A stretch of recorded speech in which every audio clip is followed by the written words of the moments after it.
Hello friends, स्वागत है आप सभी लोगों का हमारे चैनल क्रिकेट स्टडी में। मैं अकमल बेस्ट इस वीडियो के माध्यम से दोस्तों आपके यहाँ पर कराऊंगा आर्मी टेक्निकल एग्जाम 2021 का पेपर। दोस्तों इससे पहले दोस्तों यहाँ पर देखिए इसके 3 भागों को कराया जा चुका है। यहाँ पर आप देखेंगे दोस्तों भाग नंबर 4, और यहाँ पर आपको जो क्वेश्चन मिलेंगे वो मिलेंगे आपको फिजिक्स के क्वेश्चन दोस्तों और रीजनिंग के क्वेश्चन। कुछ क्वेश्चन दोस्तों आपके बच गए थे भौतिक विज्ञान के, उनको यहाँ पर आपको कराएंगे। उसके बाद में रीजनिंग के क्वेश्चन को भी दोस्तों कराएंगे। तो देखिए शुरू करते हैं, आराम से आप देखें। और यदि आपने हमारे चैनल को सब्सक्राइब ना किया हो दोस्तों तो प्लीज़ सब्सक्राइब कर लें ताकि हमारी वीडियोज़ आपको लगातार मिलते रहें। तो देखिए आज का क्वेश्चन है दोस्तों, आपको जो पिछला क्वेश्चन कराया था वो आपको कराया था डाइन किसका मात्रक होता है। ये दोस्तों बल का मात्रक होता है। और ये आपको बताया था दोस्तों आपका CGS पद्धति में बल का मात्रक होता है, अर्थात फोर्स की यूनिट होती है। तो आज बात करेंगे दोस्तों प्राथमिक, पहला क्वेश्चन जो आपका दिखता है 22 नंबर वाला, प्राथमिक रंगों का सही समूह कौन सा वाला है। अर्थात आपको बताना है which is the right side of primary colours. यदि आप बात करें दोस्तों प्राइमरी कलर्स की, अर्थात प्राथमिक रंगों की बात करें दोस्तों, तो प्राथमिक कहा किन्हें जाता है। ऐसे वाले रंग दोस्तों जिनके द्वारा अन्य रंग बनाए जाते हैं या बनाए जा सकते हैं, उनको आप प्राइमरी कहेंगे। तो ये दोस्तों आपके यहाँ पर होते हैं, मेनली 3 होते हैं, रेड और येलो और ब्लू, अर्थात लाल और पीला और नीला। तो आप याद रखेंगे, यहाँ पर बहुत सारे लोगों को कन्फ्यूजन रहता है कि यहाँ पर हरा होगा, तो ये दोस्तों आपका हरा नहीं होगा, पीला होगा। क्यों होगा देखिए, आप यहाँ पर ध्यानपूर्वक देखेंगे, इनके ही द्वारा दोस्तों आप सेकेंडरी वालों को बनाएंगे। यदि आप रेड के साथ में येलो को मिलाते हैं तो आपको मिलता है ऑरेंज, अर्थात आपको मिलेगा नारंगी वाला। उसके बाद यदि आप मिलाते हैं दोस्तों रेड के साथ में ब्लू को, रेड के साथ आपने ब्लू को मिलाया तो आपको मिलता है वॉयलेट वाला, अर्थात बैगनी वाला। और वैसे ही आप यदि मिलाते हैं येलो के साथ में ब्लू को, ब्लू के साथ में आपने येलो को मिलाया तो ये देता है दोस्तों आपको ग्रीन। तो आप देखते हैं यहाँ पर येलो के साथ में ब्लू को मिलाने पे आपको ग्रीन मिला, तो ये दोस्तों आपका सेकेंडरी में आ गया। तो यहाँ पर देखिए आपके सेकेंडरी में दोस्तों मेनली आपके 3 यहाँ पर कलर आपको देखते हैं। तो आप प्रकाश के रंगों को यदि आप देखें, जो आपका प्रकाश के रंग होते हैं VBIGYOR, तो यहाँ पर आप देखते हैं V और R को मिलाने पर दोस्तों आपको वॉयलेट मिलता है। वैसे आप यदि मिलाएं B और Y को तो आपको मिलता है ग्रीन, ये वाला मिलता है। और वैसे आप मिलाएं येलो और रेड को तो आपको मिलता है ऑरेंज वाला। तो इस प्रकार से आप याद रखेंगे। तो ऑप्शन नंबर आपको यहाँ पर डी वाला दिया है, तो डी वाले में आप टिक कर देंगे। अगला क्वेश्चन दिखता है दोस्तों आपको, फोटोसेल प्रकाश ऊर्जा में डैडेस को बदलता है। अर्थात आपको पूछा गया है अब फोटोसेल कन्वर्ट्स लाइट इनटू। दोस्तों यहाँ पर देखिए आपको फोटोसेल का पूरा हमने बताया था। जो फोटोसेल होता है, फोटोसेल कहने का मतलब है दोस्तों जो एक प्रकार से लाइट के द्वारा काम करता है।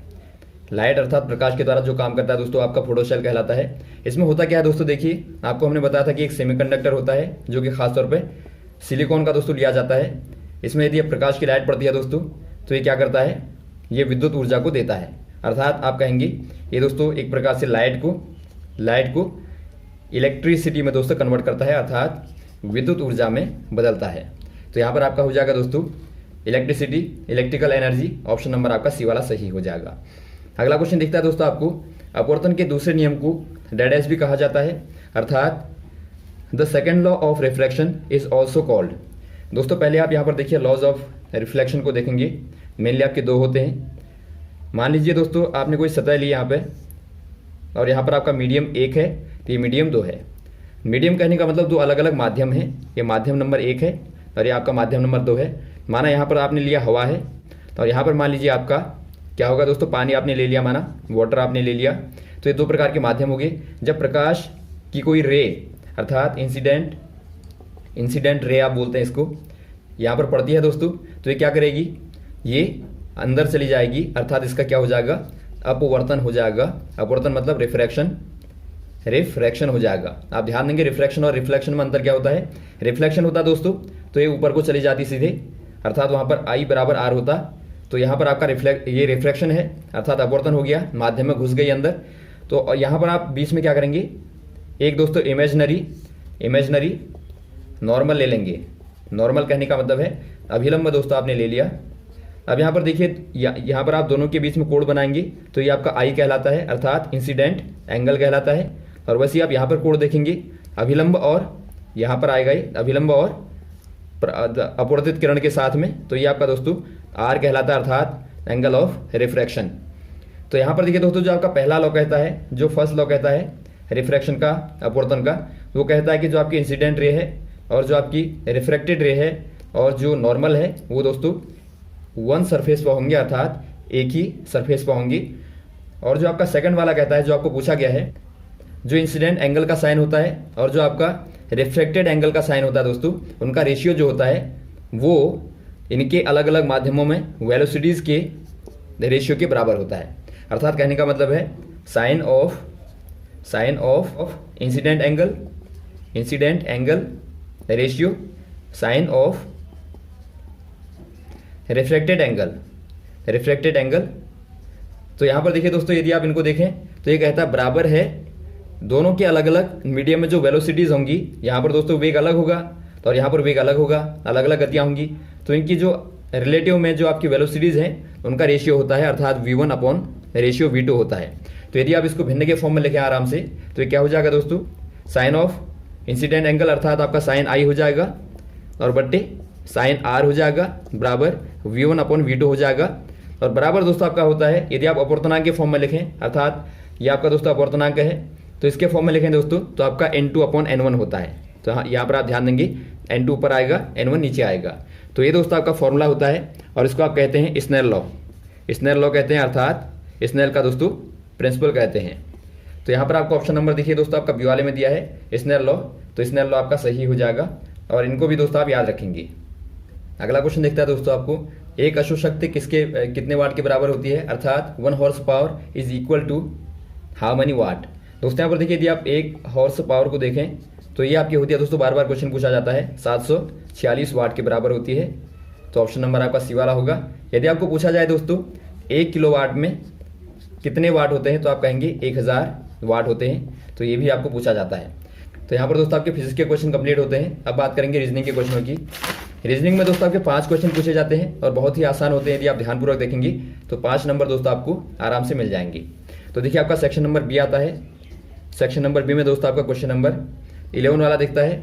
श्रेणी आपको दिया, यहाँ पर देखिए श्रेणी D8A C10B और B12C का अगला पद क्या होगा, अर्थात find the next term in the series. आपको सीरीज जो दी है दोस्तों D8A और फिर दिया आपको C10B और फिर आपको दिया B12C। तो यहाँ पर आपको बताना क्या आएगा नेक्स्ट वाला।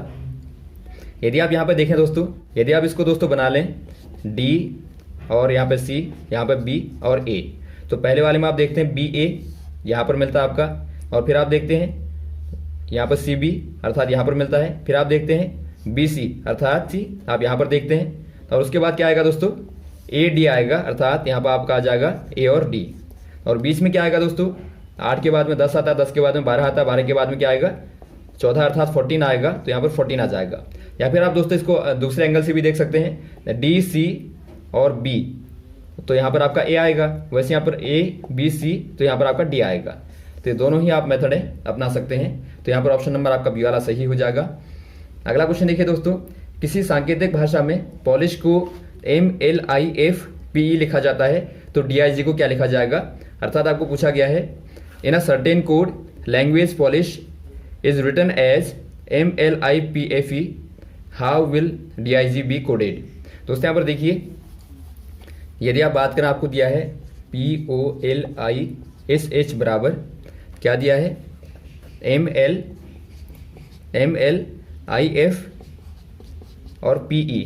तो इनको आप आपस में इस प्रकार से देखेंगे। तो यहाँ पर आप क्या देखते हैं दोस्तों, M के बाद में P आता है, अर्थात MNOP, और वैसे आप यहाँ पर देखिए L के बाद में वो आता है LMNO, वैसे आप यहाँ पर देखिए I के बाद में L आता है, तो IJKL। आप देखते हैं दोस्तों चौथा वाला आपको दिखता है, हर एक में आपको चौथा वाला दिखता है। तो वैसे आपको यहाँ पर देखिए DIG, नीचे आपको ऐसा नंबर लेना है जो कि आपका चौथा वाला D पढ़े, चौथा वाला I पढ़े, चौथा वाला G पढ़े। तो पहले वाले को यदि आप देखते हैं, आपको दिया है दोस्तों BGD, तो B का चौथा क्या होगा BCDE, जो कि आपका नहीं पढ़ता, तो आपका ये वाला नहीं होगा। अगले वाले को आप देखिए AFD दिया है, यदि आप AFD में चौथा वाला देखें दोस्तों, A के बाद में BCD, तो आपका चौथा वाला D पड़ता है। और वैसे आप F वाले को देखें तो F में चौथा वाला दोस्तों आपका I पड़ता है और D में चौथा वाला आपका G पड़ता है। तो इसका मतलब आपका दूसरा वाला सही हो जाएगा। तो ऑप्शन नंबर बी वाले में आप टिक कर देंगे। अगला क्वेश्चन दोस्तों आपको यहाँ पर दिखाई देता है, आयु में A B से बड़ा है, C B से बड़ा है पर A से छोटा है, B E से और B से दोनों से छोटा है, B E से बड़ा है, तो ज्ञात कीजिए सबसे छोटा वाला कौन सा है। अर्थात आपको पूछा गया है A is older than B, C is older than B but younger than A, D is younger than B and E both, B is older than E, who is youngest। दोस्तों यहाँ पर देखिए आपको बताना है यंगेस्ट, अर्थात आपको बताना है सबसे छोटा वाला कौन सा है। तो आप क्या करेंगे, पहले आप क्रम लिख लेंगे दोस्तों इनका, जो आपका छोटा बड़ा वाला क्रम है उसको आप ध्यानपूर्वक पहले लिखेंगे। यहाँ पर देखिए आपको पहला दिया दोस्तों ए बी से बड़ा है, तो इस प्रकार से आपने बना दिया। उसके बाद आपको दिया है सी जो है वो दोस्तों बी से बड़ा है और ए से छोटा है, तो इस प्रकार से आप बनाएंगे। और फिर आपको दिया है दोस्तों जो डी है वो ई और बी दोनों से ही क्या है, छोटा है। और फिर आपको दिया बी जो है ई से बड़ा है। तो यहाँ से आप आराम से क्रम बनाएंगे दोस्तों। तो यहाँ पर आप देखेंगे सबसे बड़ा वाला कौन सा वाला है, ए वाला आपको दिखता है, देखिए सबसे बड़ा वाला है, तो ए को आप पहले लिखें। उसके बाद कौन सा पड़ता है, बी को यदि आप देखें तो बी दोस्तों यहाँ पर देखिए सी से छोटा है, तो दूसरा वाला नंबर आपका दिखता है सी वाला, तो सी वाला दिखता है क्योंकि। तो बी दोस्तों यहाँ पर देखिए आपका ई और डी दोनों से बड़ा है, तो इसका मतलब सी दोस्तों बी से बड़ा है, तो इनसे भी बड़ा होगा, तो आपका यहाँ पर दूसरे नंबर पर आपका सी वाला आ गया। उसके बाद में पड़ता है आपका बी वाला, क्योंकि बी वाला इनमें से डी और ई दोनों से बड़ा है। उसके बाद आपका पड़ता है ई वाला, क्योंकि ई दोस्तों डी से बड़ा है। उसके बाद में आपका आखिर में आता है डी वाला, तो जो आपका युवा होगा अर्थात जो आपका छोटा होगा दोस्तों वो हो जाएगा आपका डी वाला। तो ऑप्शन नंबर आप सी वाले में टिक कर देंगे, सी वाला आपका ऑप्शन नंबर सही हो जाएगा। अगला क्वेश्चन देखिए दोस्तों, फाइंड द नेक्स्ट नंबर। आपको अगला पद बताना है क्या होगा। आपको श्रृंखला दी है 58, 52, 46, 40, 34, अर्थात 58, 52, 46 और यहाँ पर 40 और यहाँ पर आपको दिया 34। तो नेक्स्ट वाला आपको बताना है, बहुत ही सिंपल है। यहाँ पर देखिए दोस्तों आप गैबिन निकालेंगे, इनके बीच की रिक्तियाँ निकालेंगे। यहाँ पर आपको दिखता है 6 का -6 और यहाँ पर भी आपका -6, यहाँ भी -6, यहाँ भी -6, तो आने वाला भी दोस्तों आपका -6 होगा, तो यहाँ पर आ जाएगा 28 अर्थात 28 आपका आ जाएगा। तो ऑप्शन नंबर आपका सी वाला सही हो जाएगा। अगला क्वेश्चन देखता है दोस्तों आपको, एक आदमी का परिचय देते हुए एक औरत कहती है उसकी पत्नी मेरे पिता की इकलौती बेटी है, वो आदमी उस औरत का क्या होगा। अर्थात introducing a man, a woman said his wife is only daughter of my father, how is the man related to the woman. दोस्तों यहाँ पर देखिए आपको संबंध निकालना है। यहाँ पर मान लीजिए आपका कोई वुमन है, महिला है दोस्तों, ये इंडिकेट करती है एक पुरुष को अर्थात एक मैन को। यहाँ पर आपका मैन है, कोई तस्वीर है, तो ये क्या कहती है दोस्तों, उसकी पत्नी अर्थात इस व्यक्ति की जो पत्नी होगी दोस्तों वो क्या होगी, उसके पिता की, इसके पिता की, इसके फादर की पिता की इकलौती बेटी है, इकलौती बेटी है, एक ही बेटी है और वो पत्नी है। तो इसका मतलब दोस्तों यही हो जाएगी, अर्थात आप कहेंगे जो आदमी के साथ में इसका संबंध होगा वो दोस्तों क्या होगा, पति का होगा, अर्थात पति पत्नी दोनों होंगे। तो ऑप्शन नंबर आपका दिखता है दोस्तों डी वाला, तो डी वाले में आप टिक कर देंगे। तो ये रहे दोस्तों आपके क्वेश्चन महत्वपूर्ण वाले। देखिए आपने देखा दोस्तों रीजनिंग के क्वेश्चन बहुत ही बेसिक आते हैं, यदि आप आराम से देखेंगे तो आपको 5 नंबर बिल्कुल मिल जाएंगे। तो ये रहे दोस्तों आपके यहाँ पर महत्वपूर्ण क्वेश्चन जो आपने यहाँ पर देखे, उम्मीद आपको अच्छे लगे होंगे और भी लगातार आपको कराते जाएंगे दोस्तों। और यदि आपको वीडियो अच्छा लगा हो तो आप जरूर शेयर करें, लाइक करें, हमारे साथ भी बने रहें। ओके, थैंक्स, जय हिंद, जय भारत।